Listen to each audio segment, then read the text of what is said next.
छत्रपति संभाजी नगर में नाइक कॉलेज के सामने सिडको उडाड़ पुल के नजदीक एलपीजी गैस टैंकर डिवाइडर को टकराया। गैस टैंकर का वॉल लीकेज होने के कारण बड़ी दुर्घटना होने की शंका। शहर पुलिस और फायर ब्रिगेड घटनास्थल पर हाजिर।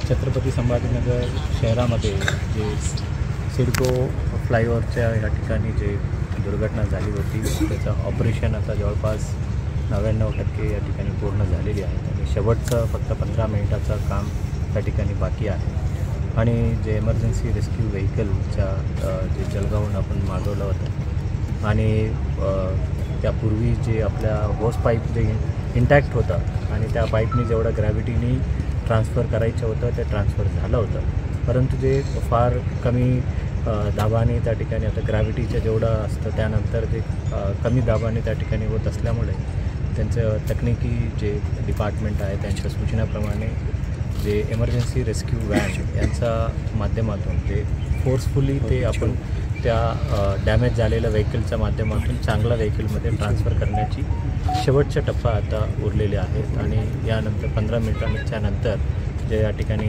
क्लीनअप ऑपरेशन होणार आहे ते त्या गाडीचं टोईंग करून त्यांचं जे गोडाऊन आहे त्या ठिकाणी त्यांनी घेऊन जाणार आहे। आणि जे आतापर्यंत जे सर्व नागरिकांना जे सहकार्य ते केलं आणि फक्त आता शेवटचा 15 ते अर्धा तास अजून सहन करावा आणि त्यानंतर आम्ही शेवटचं जे आपल्याला सूचना केलं जाईल आणि त्यानंतर आपण परत आपल्या घराकडे जे विशेष करून सिडकोच्या परिग्रस्त असलेल्या 1 किलोमीटरच्या परिसरामध्ये असलेल्या लोकांनी परत त्यांच्या घरी किंवा त्यांचं दुकान व्यवस्थित चालू करू शकतात। आणि आता शेवटचा टप्पा बाकी आहे आणि त्या काम चालू आहे। अंदाजे तासाभरात पुन्हा रस्ता सुरू होईल आणि लोक परत येतील। होपफुली देवाच्या आशीर्वादाने सर्व व्यवस्थित झालं ते 1 तासामध्ये सर्व यातायात पूर्ववत सुरू होईल। नेमका अपघात कसा घडला आणि काय प्रयत्न सुरू आहे? रामगिरी हॉटेल सिडको इथे सकाळी साधारणतः 5-5:30 वाजता एक LPG गॅसचा हिंदुस्तान पेट्रोलियमचा टँकर इथल्या डिवायडरवर चढल्यामुळे जो वॉल होता त्याचा खालून डॅमेज झालेला आहे आणि साधारणतः जो LPG गॅस आहे त्या टँकरमध्ये त्याला अजूनही कंप्लीट लीक व्हायला एक 5-5.5 तास लागणार आहेत।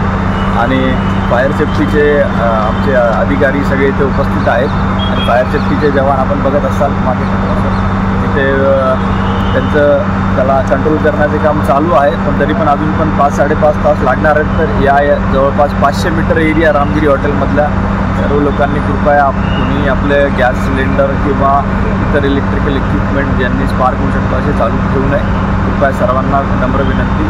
आणि इलेक्ट्रिसिटीची लाईन आम्ही तात्पुरती तेवढा काळ आम्ही बंद केलेली आहे। रेस्क्यू टीम मागवण्यात आलेली आहे जे की तात्काळ गॅस सिलेंडरमधला गॅस आपण त्या टँकरमधून दुसऱ्या टँकरमध्ये शिफ्ट करू शकतो असे प्रयत्न आमचे चालू आहेत। तोपर्यंत कृपया कुणीही 500 मीटर एरियामध्ये रामगिरी हॉटेलचा कृपया कुणी इलेक्ट्रिक आणि गॅस सिलेंडर वगैरे चालू करू ही नम्र विनंती। धन्यवाद। Sir rolling.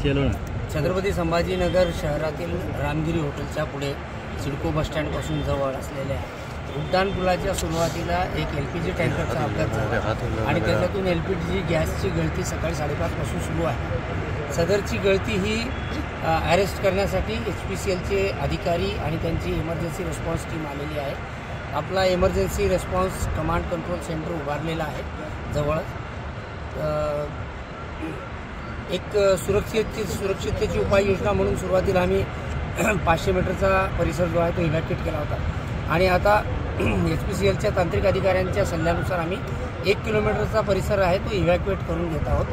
आणि याच्यामध्ये खूप पॅनिक होण्याची काही आवश्यकता नाही, मात्र सुरक्षिततेची उपाययोजना म्हणून 1 किलोमीटरचा परिसर आम्ही इव्हॅक्युएट करून घेत आहोत। किती वेळ लागेल सगळं ते सांगणं थोडं अवघड आहे कारण त्याच्या तांत्रिक अधिकाऱ्यांशी मी आताच बोललो। सकाळपासून अंदाजे 18 टनपैकी 2 टन गॅस लिकेज झालेला आहे आतापर्यंत। बाकीचा गॅस जो आहे तो अजूनही आहे, त्यामुळे रिस्क त्याच्यासोबत आहेच आणि त्याच्यावर शर्थीचे प्रयत्न सुरू आहे। इमर्जन्सी रेस्क्यू व्हेकल धुळ्यावरून निघालेला आहे आणि ते सुद्धा आता एक 5 ते 10 मिनिटात या ठिकाणी परिस्थिती नियंत्रणात आहे। घाबरून जाण्याचं कारण नाही। पोलीस यंत्रणा सतर्क आहे। सर्व विभाग जे आहे इमर्जन्सी रिस्पॉन्सचे ते कार्यरत आहेत। स्वतः कमिशनर कॉर्पोरेशन आहेत, कलेक्टर आहेत, आम्ही स्वतः आहोत, आमचा स्टाफ आहे आणि आम्ही या ठिकाणी योग्य ते डिसिजन घेत आहोत. थँक्यू.